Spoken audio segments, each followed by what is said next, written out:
Dans ce cours, nous allons traiter du concept d'État. Et bien pour débuter, on aurait pu le faire en classe à partir d'une discussion autour du texte de Georges Burdeau l'extrait de Georges Burdeau que je vous avais donné à lire, et notamment en répondant à la question que veut dire Burdeau lorsqu'il affirme que les hommes ont inventé l'État pour ne pas obéir aux hommes. Mais puisque vous aviez un travail à faire là-dessus, je ne reviendrai pas tout de suite à la réponse à cette question-là. On va en discuter pendant le cours virtuel. Quelques éléments tout de même, donc dans cet extrait, Burdeau aborde la question de l'incarnation du pouvoir politique et il énonce une série d'éléments dont on reparlera. Première, l'État est une idée. Deuxième, c'est une forme de pouvoir qui en oublie l'obéissance. Troisième, c'est un univers magique fondé sur des croyances et des symboles. Et finalement, il permet de répondre à cet impératif du pouvoir que les gouvernements passent, mais le pouvoir reste. Donc, ce dont il essaye de parler dans son texte, c'est justement de décrire le pouvoir d'une institution et non d'un homme. On y reviendra. Donc, dans le cours d'aujourd'hui, on va aborder le concept d'État en montrant le lien entre ce concept-là et l'avènement de la modernité. On présentera les définitions et ensuite on parlera de l'autorité de l'État en faisant la distinction entre les concepts de pouvoir et d'autorité.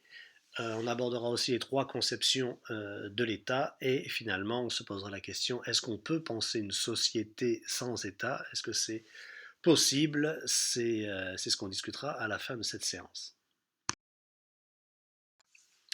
L'État est un concept essentiellement moderne, c'est-à-dire qu'il appartient à cette période de l'histoire de l'humanité qui s'ouvre avec la fin du Moyen Âge et le début de la Renaissance, donc autour du XVIe siècle.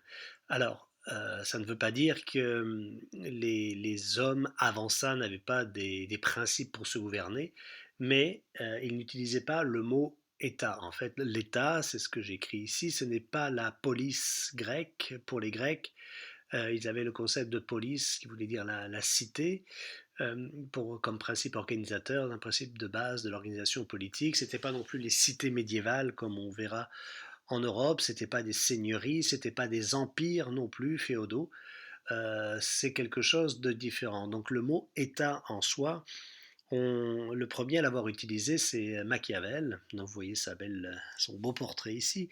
Niccolò Machiavelli, italien, qui aborde le mot, en fait, qu'il utilise dans un livre qu'il a écrit en 1513, Le Prince de Machiavel, où il énonce, dans le fond, c'est un traité d'éducation politique, si on veut, il énonce les principes de base pour bien gouverner une cité. Alors Machiavel, qui était-il? C'était un fonctionnaire de la cité de Florence et en fait il se cherchait les bonnes grâces des Médicis qui était la famille qui gouvernait la ville et pour essayer de trouver une job, dans le fond, il a écrit ce manuel pour donner des conseils de comment faire pour bien gérer une ville, en fait surtout pour comment faire pour arriver au pouvoir et surtout garder le pouvoir. Donc c'est un conseil aux dominants. Donc dans ce manuel-là, il aborde le mot État, Stato en italien, pour caractériser une nouvelle manière d'exercer l'autorité dans la société. En fait, l'État moderne suppose un aménagement original, à la fois du pouvoir et de son usage, donc une nouvelle manière de concevoir le gouvernement des hommes. Donc c'est un peu ce que je voulais introduire avec le texte de Burdeau. Donc comment faire pour continuer à gouverner euh, sans, euh, sans finalement trop monopoliser le pouvoir dans une seule personne. Comment faire pour gouverner sans laisser paraître que le pouvoir est la propriété d'un homme? En fait, c'est à cette question-là que Machiavel entend répondre en introduisant le concept d'État et c'est comme ça qu'il va être repris dans la plupart des sociétés pour répondre à cette question fondamentale, celle de l'incarnation du pouvoir. Comment incarner le pouvoir? Comment créer un pouvoir auquel les gens vont se soumettre sans se rebeller.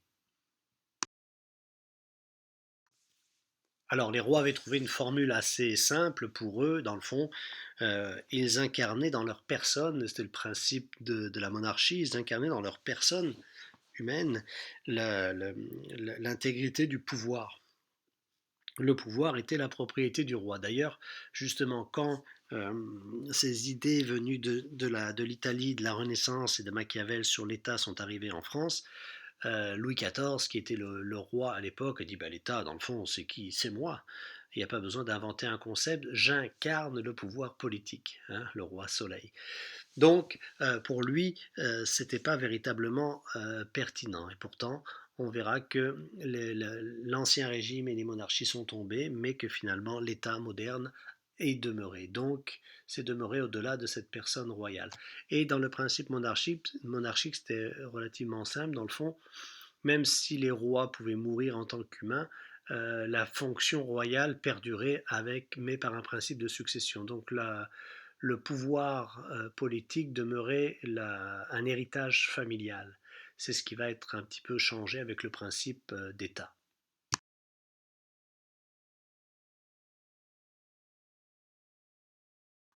L'État est donc l'incarnation moderne du pouvoir politique qui permet de donner corps à cette autorité-là auquel les gens obéissent. On pourrait donner deux définitions de la notion d'État, une définition plutôt juridique et une définition plutôt sociopolitique. Pour la définition juridique, c'est ce qu'on va lire dans tous les manuels, et ce que Burdeau introduit aussi dans son livre, c'est un État comme l'État canadien ou l'État français ou l'État québécois éventuellement, c'est une population rassemblée sur un territoire délimité, donc avec des frontières, et soumise à une même autorité légitime. Donc il y a trois composantes dans la définition juridique de l'État. Une population, un peuple, sur un territoire qui lui appartient, et qui lui appartient parce que sur ce territoire, il exerce une autorité légitime. Donc trois éléments, c'est les éléments du triangle que vous voyez là. Donc c'est à partir de ça qu'on peut parler d'État pour qualifier par exemple le Canada. Alors le problème par exemple du Québec en tant que tel, le Québec est une province de l'État fédéral canadien. Donc oui, il y a une population québécoise, oui, il y a un territoire Québec, mais l'autorité de l'État québécois est limitée sur son territoire. Il n'a pas la pleine souveraineté. Donc on ne pourrait pas dire au sens strict du mot que le Québec soit un État tant qu'il n'acquérera pas sa pleine souveraineté. Donc ça, c'est l'illustration de la définition juridique. La deuxième définition, et c'est celle-là qu'on va un peu plus explorer nous, c'est une définition sociopolitique, donc d'un point de vue sociologique, mais portée sur la question du politique. L'État, c'est la relation qui va s'établir entre l'appareil de gouvernement et la société qui lui est soumise. Donc c'est ce lien-là entre gouvernement, donc un ensemble de gens à qui on donne le pouvoir de diriger la société en notre nom, puisqu'on a voté pour eux, et la société qui va donc être soumise aux lois émises par le gouvernement. Donc la manière de gouverner, si on veut, va caractériser cette forme d'État, cette relation entre l'appareil de gouvernement et les administrés, c'est-à-dire les citoyens qui sont soumis à son autorité. Donc, si on aborde l'État du point de vue de cette définition sociopolitique, donc de ce rapport qui va s'instaurer entre l'appareil de gouvernement et la population qui lui est soumise, on peut faire la distinction entre pouvoir et autorité. Et c'est là où c'est important pour comprendre justement toute la force de ce concept d'État. Le pouvoir, c'est la capacité d'agir. Je peux faire. Donc c'est ça détermine une force et donc éventuellement une contrainte. On contraint par la force et c'est comme ça qu'on exerce un pouvoir, une capacité d'agir. L'autorité, par contre, c'est une relation sociale de domination. Donc c'est une relation qui va s'établir entre deux personnes et qui va amener une personne à, à exercer sur l'autre son influence sans obligatoirement la contraindre par la force, mais simplement par cette relation, ce rapport qu'ils vont nouer l'un à l'autre. Alors ça peut être sous le mode de l'influence, je l'ai dit, sous le mode de la séduction, mais c'est quelque chose qui ne nécessite pas l'usage de la force et donc du pouvoir. Donc il y a une distinction. Dans les deux cas, on amène la personne qui est soumise au pouvoir ou à l'autorité à faire quelque chose qu'elle n'aurait pas fait par elle-même, mais dans un cas, le cas du pouvoir, il y a une contrainte. Dans le cas de l'autorité, il y a une soumission à une volonté qui nous est extérieure. Donc, ça permet d'illustrer un peu ce qu'on appelle en sciences politiques le mystère de l'obéissance. Comment ça se fait? Pourquoi nous obéissons aux ordres et aux lois?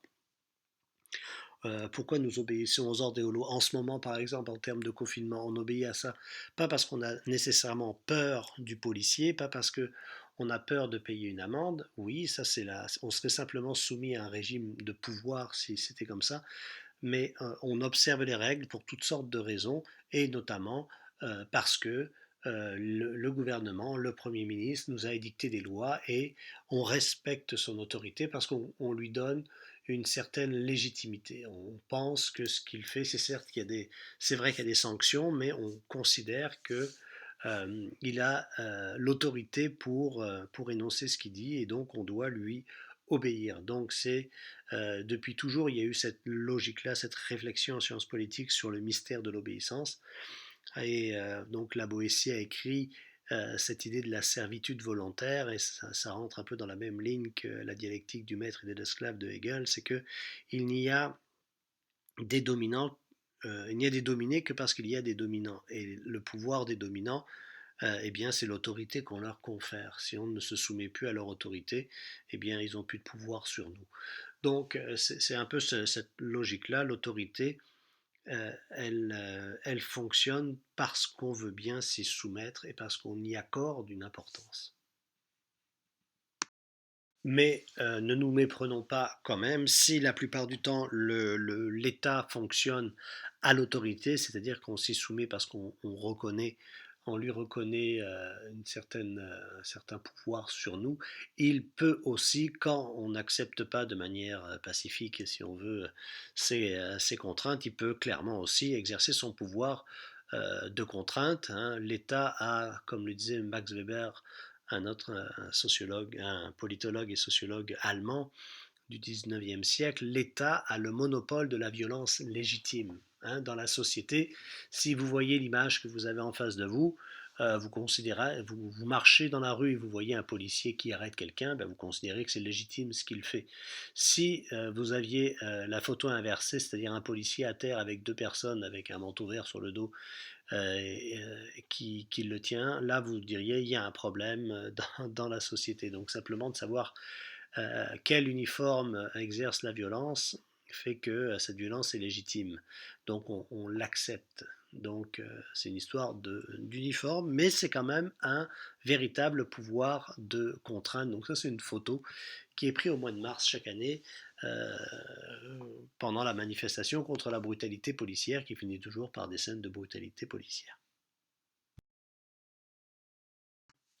Donc, on a vu que l'État était le fruit de la modernité. L'État fonctionne, permet d'imposer son autorité la plupart du temps sans utiliser sa force, l'usage de la violence légitime, donc la force. Voyons maintenant, revenons sur cette idée de relation. En fait, à quoi sert l'État? Ok, il a une autorité, il dicte des règles, mais concrètement, comment est-ce qu'on peut concevoir le rôle de l'État dans la société? On peut voir il y a trois manières de concevoir l'État. La première conception, c'est de concevoir l'État comme un outil de développement collectif, c'est-à-dire que l'État, c'est c'est quelque chose dont on se sert collectivement pour améliorer notre situation, notre sort, pour nous développer, c'est-à-dire évoluer vers quelque chose de mieux. Dans cette perspective-là, on voit l'État dans cette relation entre un régime, la démocratie en tant que démos, kratos, le pouvoir du peuple, et les citoyens. Les citoyens exercent cette démocratie. Donc la démocratie, c'est ce régime politique qui donne le pouvoir, c'est le gouvernement du peuple, par le peuple et pour le peuple. Donc il y a un principe de représentation. On ne peut pas toujours tout décider en tant que citoyen, donc ça veut dire qu'on délègue notre pouvoir. En démocratie, le pouvoir appartient au peuple. Donc chaque citoyen est détenteur d'une parcelle de pouvoir. Mais en votant, on délègue notre pouvoir à des représentants, c'est-à-dire des gens qui vont décider à notre place parce qu'on leur a donné le pouvoir de le faire. Et donc, leur autorité à eux, elle leur est déléguée par nous, et donc elle est légitime si ils gouvernent au nom de tout le monde, selon finalement pour le bien commun. Alors le bien commun, l'intérêt général, dans tous les cas, la loi de la majorité. Dans ce système-là, où l'État est conçu comme un outil de développement collectif, l'État est à notre service. Et donc, l'État, on lui obéit parce que finalement, il incarne le pouvoir citoyen. En faisant fonctionner l'État, moi, citoyen, puisque j'ai voté, je participe de cet État en payant mes impôts, et bien donc l'État, c'est un peu moi aussi. Et c'est ça la force de l'État, c'est finalement l'État n'appartient pas au Premier ministre, l'État n'appartient pas à quelques fonctionnaires, l'État nous appartient à tous. C'est une image très positive dans ce sens-là qu'on peut concevoir, qu'on peut voir l'État. Et donc, c'est quelque chose qui est là pour nous servir. Seconde manière de concevoir l'État, on peut voir l'État cette fois-ci non plus comme la source d'autorité politique, mais comme une superstructure administrative. L'État, c'est tous ceux qui travaillent pour lui d'une certaine manière. Donc dans ce sens-là, on conçoit l'État comme un rapport entre une bureaucratie, donc tous les fonctionnaires qui font marcher l'État, et les administrés, c'est-à-dire ceux qui sont ciblés par cette administration publique. Alors qu'est-ce que la bureaucratie? C'est l'ensemble des différents secteurs de l'administration publique, ce qu'on appelle la fonction publique, et donc l'ensemble de l'appareil de gouvernement. Donc le gouvernement, les ministres, les parlementaires et tous les gens qui sont membres d'institutions publiques, le système de santé, les policiers, les enseignants, la Caisse des dépôts, Hydro-Québec, en tout cas toutes les entreprises publiques font partie de cette immense machine, la bureaucratie, qui finalement concrètement fait fonctionner les rouages de l'État. Donc le principe fondamental dans ce fonctionnement, pour que ça marche bien, c'est le principe de la compétence. C'est-à-dire que les fonctionnaires, ceux qui travaillent pour l'État, sont recrutés selon un certain nombre de critères, il y a des concours. Donc là, pour que l'État fonctionne, il faut qu'on soit fonctionnel, il faut qu'on soit compétent pour le faire marcher. Donc c'est le principe des diplômes et de toute la formation. La mission de cette administration publique, c'est justement de donner un service public, des services jugés essentiels et qui doivent être pris en charge. Donc, vous voyez un peu la logique. Tout le monde, tous les citoyens financent par leurs impôts cet appareil de gouvernement très large, au sens large, qu'on appelle la fonction publique. Et donc, pourquoi on paye tout ça et pourquoi on le fait? Parce que justement, ça nous donne des services que l'on juge collectivement essentiels. Et le critère pour évaluer si l'État fonctionne bien, c'est la satisfaction justement des administrés par rapport à tout cela.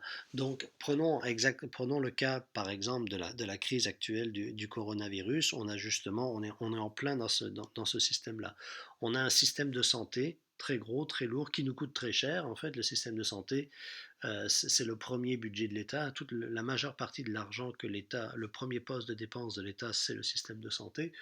Et donc, si on consacre autant d'énergie, autant de moyens à ça, il doit être efficace. Or, le problème que les gouvernements ont eu avec l'apparition de cette pandémie, c'est que on n'avait pas les outils concrètement pour faire face à une vague d'infection massive à ce virus. Et donc, il a fallu mettre en place toutes sortes de mesures pour éviter que le système de santé, qui devrait profiter à tous, soit débordé et qu'on soit obligé de faire des choix, c'est-à-dire que on va utiliser certains éléments pour sauver certaines vies ou non. On ne pouvait pas être mis collectivement devant ce choix-là de laisser mourir des gens et d'en sauver d'autres parce que le système de santé en soi était défaillant. Donc il a fallu mettre en place toutes sortes de mesures, et c'est ça qu'on vit avec le confinement, pour épargner le système de santé pour qu'il puisse remplir sa mission de service public. Et pour ça, il fallait aplatir la courbe pour que et pas trop de gens en même temps aux soins intensifs, il ne faut pas déborder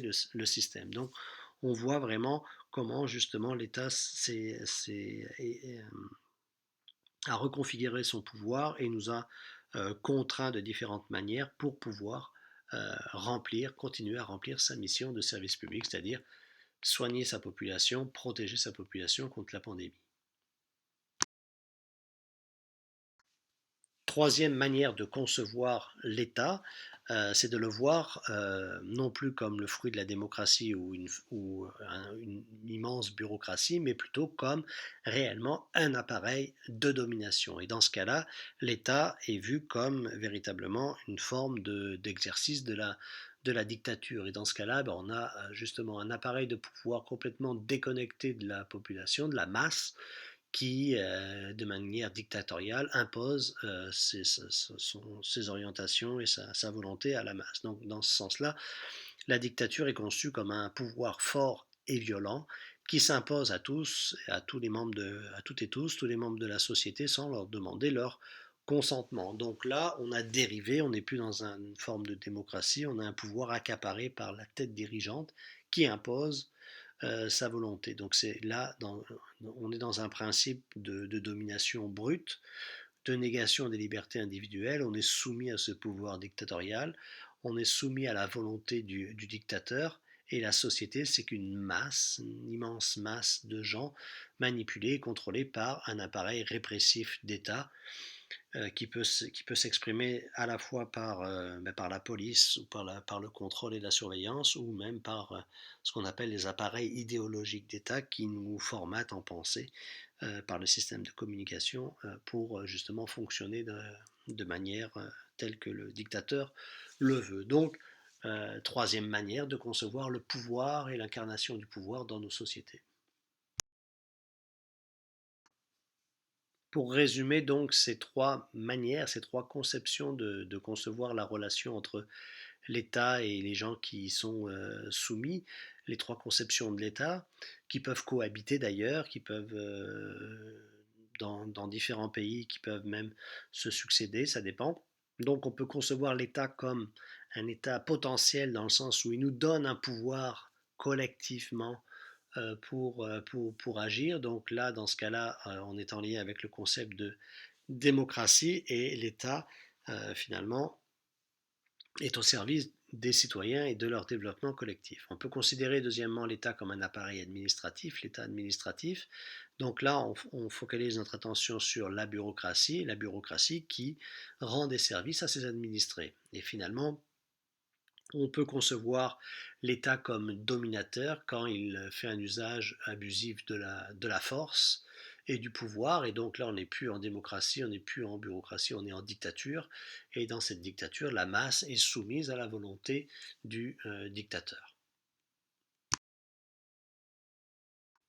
On pourrait se questionner donc comment on en est arrivé là, comment au nom de la liberté, puisque la modernité était ce mouvement vers la liberté sans cesse plus grande de l'individu, on en est arrivé à construire un État, c'est-à-dire un appareil de gouvernement qui a une autorité si grande sur l'ensemble des membres de la société. Donc c'est cette opposition entre liberté individuelle et pouvoir collectif. En fait, c'est le fruit de la réflexion, c'est que finalement, on ne peut pas avoir de liberté individuelle sans mettre en forme, sans instituer un pouvoir collectif, parce que c'est ce pouvoir collectif qui garantit nos libertés individuelles. On ne peut pas être libre sans pouvoir collectif, c'est finalement ce compromis politique que la modernité a fait.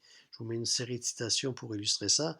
Dans la Déclaration des droits de l'homme et du citoyen française de 1789, il y a cette phrase: la liberté consiste à pouvoir faire tout ce qui ne nuit pas à autrui. Hein, la liberté des uns s'arrête où commence celle des autres. Donc, parce qu'on part du principe qu'on peut défendre sa liberté, mais comment garantir la liberté des autres? Donc, il faut qu'on ait un principe de respect des libertés des uns et des autres, et pour ça, il faut que la loi trace la ligne entre ce qui est permis de faire et ce qui n'est pas permis de faire. Je vous donne une autre citation: entre le fort et le faible, c'est la liberté qui opprime et la loi qui libère. Donc, pour éviter justement la loi du plus fort, hein, où le plus fort impose son pouvoir de contrainte parce qu'il est plus fort, pour protéger les plus faibles, pour garantir un respect de la liberté de chacun, il faut que tout le monde limite un peu sa liberté pour que chacun puisse avoir un peu de liberté, pour que les plus faibles ne soient pas soumis à la loi du plus fort et puissent eux aussi jouir d'une certaine forme de liberté. Pour ça, il faut garantir un certain nombre de droits. Donc, et c'est là-dessus qu'on terminera la séance. L'État moderne et la légitimité du pouvoir et de l'autorité de l'État moderne résident dans cette idée d'État de droit. L'État est là pour garantir les droits des uns et des autres et on lui obéit parce que sans lui, nos droits sont bafoués. Sans lui, sans l'État, sans l'autorité de l'État, on n'a pas véritablement de liberté. Et pour pouvoir faire ça, il faut que cet état de droit soit un réel état de droit, pas juste un simulacre d'état de droit qui est monopolisé par quelques-uns et qui conduit à une certaine forme de dictature et de manipulation. Pour qu'il y ait état de droit, un certain nombre de principes doivent être respectés. Trois principes essentiellement. Le principe de l'égalité. Le pouvoir, c'est la loi qu'il a. Il faut que la loi soit claire et comprise. On peut pas, c'est pas le règne de l'arbitraire, c'est le règne de la loi telle qu'elle est acceptée et connue par tous. Deuxième élément, le principe d'égalité de tous devant la loi. Il n'y en a pas certains qui sont plus égaux que d'autres. Personne n'est en dehors, au-dessus des lois. Donc c'est pour ça qu'il y a un principe d'intégrité très fort. La corruption mine le pouvoir de l'État. On ne peut pas s'abstraire du pouvoir de la loi, sinon la loi n'est plus valable si on n'est pas tous égaux devant la loi. Et le dernier élément pour garantir justement cette intégrité de la loi, cette égalité de tous devant la loi, il faut un principe d'indépendance de la justice. Il faut que la justice soit indépendante euh, du pouvoir politique pour pas être justement manipulable. Il faut que la justice soit rendue, et la justice, pour qu'elle soit rendue, il faut qu'elle soit rendue en fonction de l'interprétation de la loi et non pas d'une influence politique d'un groupe ou d'un autre. Donc, par ces principes de l'égalité, d'égalité et de justice, on instaure un réel état de droit et c'est ça l'acquis de la modernité politique, c'est la construction de cet état auquel on obéit parce qu'il nous garantit des droits et il préserve notre liberté et c'est ça qui nous permet de tous vivre ensemble.